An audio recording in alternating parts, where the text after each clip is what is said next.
Köprünün üzerindeki beyaz Passat 850 sonu. Araç sahibi.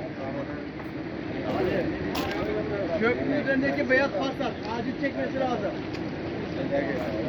Ha, boğulma yok ya. Bir tane adam üstüne.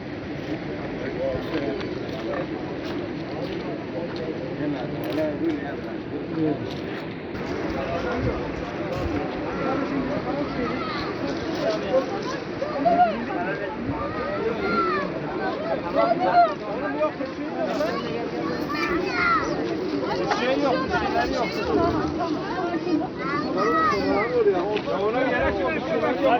Açın. Bir şeyleri yok. Lütfen dağılalım. Açıl abi açıl.